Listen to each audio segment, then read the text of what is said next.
The neighborhood changed after Karen's fall.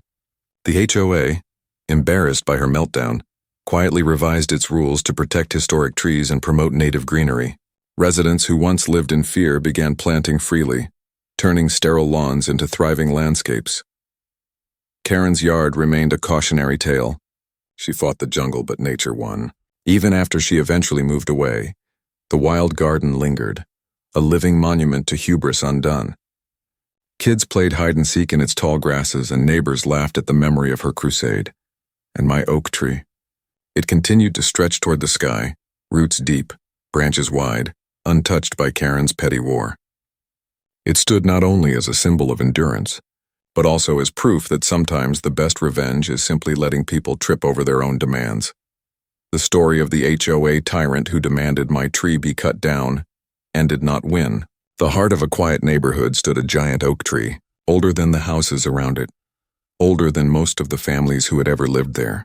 Its branches stretched like a crown, shading sidewalks, sheltering wildlife, and carrying a century's worth of history. To me, it was not just a tree, it was a guardian of the community, a reminder that some things were meant to last. But to Karen, the HOA president who saw herself as ruler of the block, it was nothing more than an obstacle. She hated the leaves, feared the roots, and resented that it blocked her perfect view. One morning, her wrath arrived as an official notice. Cut down the tree within 30 days or face mounting fines. Neighbors whispered their sympathy but dared not challenge her authority. Everyone knew Karen's power. Every rule was her law, and every law her weapon. Yet as I stared at the notice taped to my door, I felt something shift. This battle wasn't just about wood and leaves. It was about standing against tyranny disguised as policy. What Karen didn't know was that her demand would soon unleash a downfall no one saw coming, with its removal, but with her surrender. The oak still lives, and so does the lesson it taught. The oak tree stood tall in the center of my front yard, its branches stretching wide like a crown of history. For over a century, it had shaded generations of families, weathered countless storms, and given shelter to birds and squirrels. It was more than just wood and leaves. It was part of the neighborhood's soul. But to Karen, the self-appointed queen of the HOA, it was nothing but an eyesore. She said the roots might damage the sidewalk, the leaves were messy, and the tree blocked her perfect view from across the street. One morning, a notice was taped to my door. Remove the tree within 30 days or face escalating fines. Neighbors whispered their disapproval, but no one dared to challenge her. For Karen, every rule was her law and every law was her weapon. The tree, however, was not just mine to lose. It was a living monument, and I wasn't ready to surrender it. The battle had begun, though I didn't yet know it would twist in ways Karen could never predict. Karen's campaign escalated quickly. Letters piled in my mailbox, each stamped with HOA insignia, each threatening higher fines. She paraded around the neighborhood, pointing at the tree like it was a criminal waiting to be executed. At meetings, she thundered about community uniformity and safety concerns, whipping a few timid board members into agreement. I tried reason, showing historic registry paperwork, proving the oak's protected status. Karen dismissed it, sneering that no tree is above the rules. She demanded compliance, convinced her authority was unshakable. The pressure grew unbearable, and some neighbors even begged me to give in, fearing Karen would target them next. But I dug into the bylaws. Buried deep, I found something curious, a clause requiring any mandatory landscaping adjustments to apply equally to all homes. If one tree was considered disruptive, then every property with non-uniform vegetation could be held to the same standard. Karen thought she had me cornered. But in reality, she had just handed me a weapon. With the clause in hand, I drafted my counter-argument. At the next HOA meeting, I calmly presented it. If my oak tree was to be removed for leaves and roots, then every yard with invasive or non-uniform vegetation must also be stripped bare. Lawns, hedges, flower beds, and all subject to the same scrutiny. The board froze. Karen's face flushed red, realizing what this meant. Her yard was the most elaborate of them all, a sprawling patchwork of rose bushes, manicured hedges, and imported ornamentals. By her own standards, it was a jungle of violations. I filed the paperwork, making her property the first test case.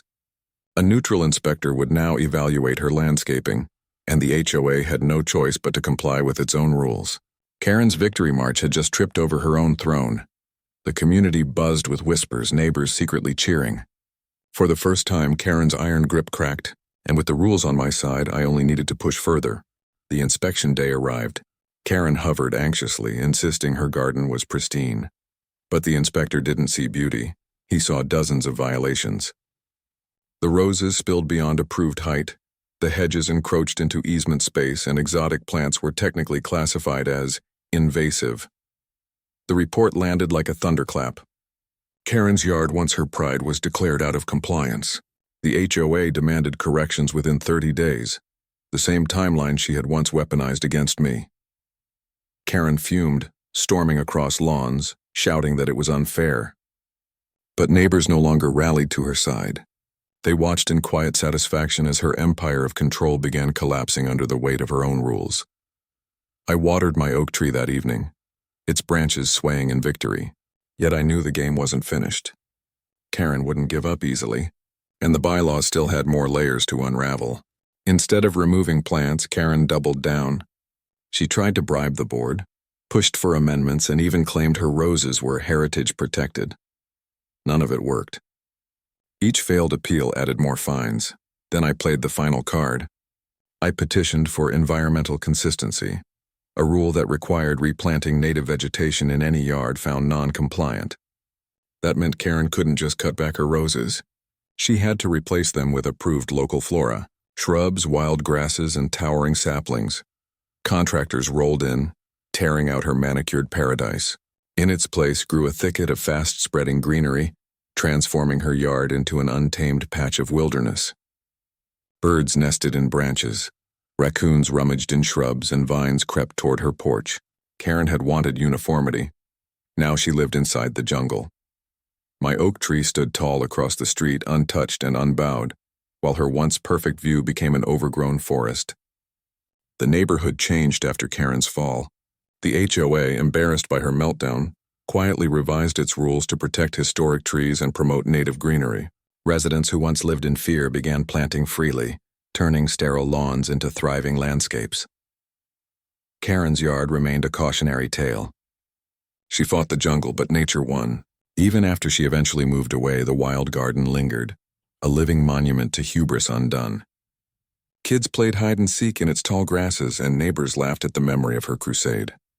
And my oak tree, it continued to stretch toward the sky, roots deep, branches wide, untouched by Karen's petty war.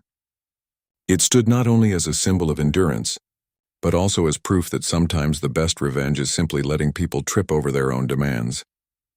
The story of the HOA tyrant who demanded my tree be cut down ended not with its removal, but with her surrender. The oak still lives, and so does the lesson it taught.